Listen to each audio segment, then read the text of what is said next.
चौथ बन में सुख चार मैंने पाए, कर यत्न चौथ बन में सुख चार मैंने पाए।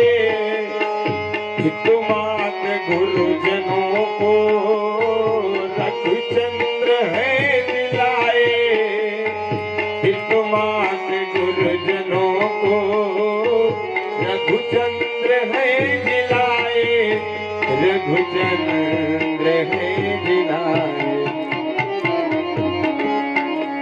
लेकर के गोद विष्णु को, लेकर के गोद प्रभु को, ये बात कहते कहते राघव को मैं न दूंगा मुनिनाथ मरते मरते। मेरे प्राण ना रहेंगे ये दान करते करते।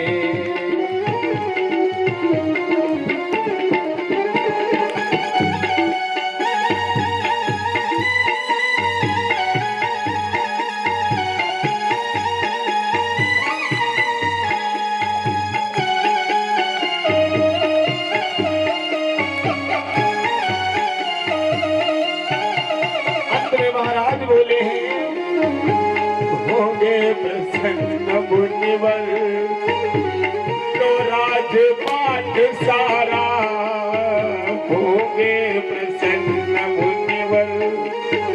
हे महाराज ये राजपाट सब ले जाओ। होंगे प्रसन्न मुनिवर तो राजपाट सारा, और पत्नी सुतों के संग में, रानी सुतों के संग में, वन में करूं गुजारा। रानी सुतों के संग में, वन में करूं गुजारा, वन में करूं गुजारा। रो करके बोले राजन ये बात कहते कहते, राघव को मैं न दूंगा मुनिनाथ मरते मरते। राघव को मैं न दूंगा मुनिनाथ मरते मरते।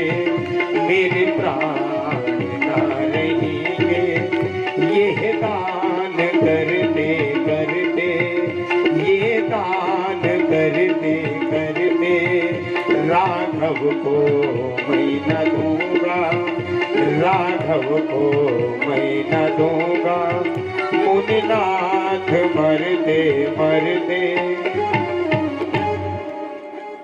महाराज दशरथ कहते हैं कि राघव को मैं न दूंगा मुनिनाथ मरते मरते। मेरे प्राण ना रहेंगे यह दान। मैंने आपको राघव को दे दिया ना तो मेरे प्राण नहीं बचेंगे। जल के बिना कदाचित मछली शरीर धारे, पर मैं न जी सकूंगा इनको बिना निहारे। अरे एक बार मछली बिना जल के रह सकती है, लेकिन ये दशरथ राम के बिना नहीं रह सकता। आप मेरे पुत्र को छोड़कर कुछ भी मांग लो। विश्वामित्र जी कहते आपको, आपके पुत्र को छोड़कर मुझे और कुछ चाहिए ही नहीं। और महाराज कह रहे मैं पुत्र को छोड़कर सब कुछ देने के लिए तैयार हूँ। महाराज दोनों तरफ राम जी के प्रेमी खड़े हैं। विश्वामित्र जी ने विचार किया कि ये राम को नहीं देंगे, तो विश्वामित्र जी ने उसी सभा में उपस्थित वशिष्ठ जी की तरफ देखा, वशिष्ठ जी के चरणों की तरफ देखा और मानो निवेदन किया कि वशिष्ठ जी आप ही कुछ बोलिए, आप ही मुझे राम जी को दिला सकते हैं, वरना महाराज दशरथ राम जी को देने वाले नहीं है। वशिष्ठ जी ने देखा विश्वामित्र जी मेरी तरफ आशा भरी नजरों से देख रहे, उठकर खड़े हुए वशिष्ठ जी। और वशिष्ठ जी ने कहा राजन क्या तुम भूल गए? उस दिन को याद करो जिस दिन तुम मेरे पास दुखी होकर आए थे, मेरे चरणों में बैठे, तुम्हारे आंखों से आंसू निकल रहे थे कि गुरुदेव मेरे पास पुत्र नहीं है, रो रहे थे तुम मेरे पास। तब मैंने तुम्हें कहा था तुम यज्ञ करो, और तुमने यज्ञ किया, उसी यज्ञ के माध्यम से ये 4 पुत्र तुम्हें मिले हैं। और आज जब उसी यज्ञ पर संकट आया है तो तुम पुत्रों को देने से पीछे हट रहे हो। अरे जिस यज्ञ ने तुम्हें 4 पुत्र दे दिए, आज उसी यज्ञ पर संकट है और तुम पीछे हट रहे हो।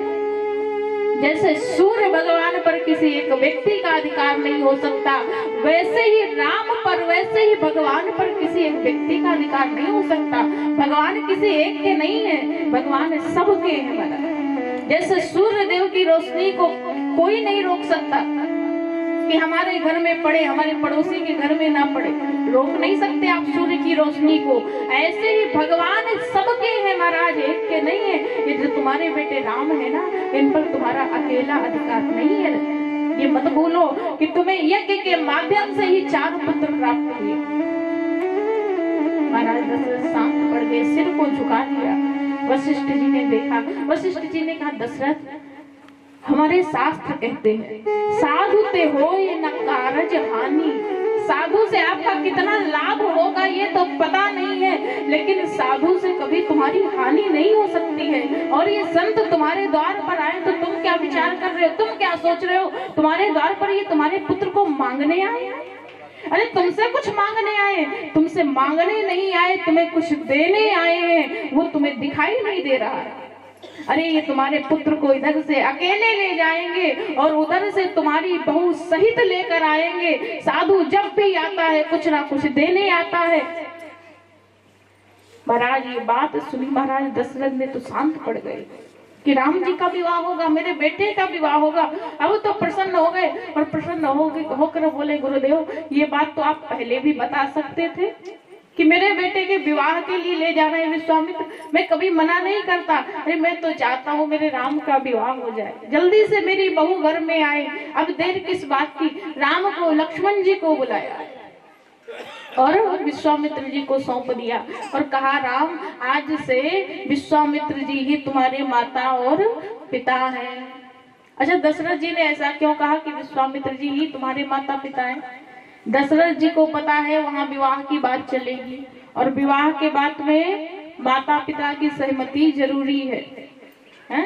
ये नहीं अपने आप से विवाह कर लिया, नहीं महाराज। जब तक माता पिता की सहमति ना हो तब तक वो विवाह नहीं माना जाता।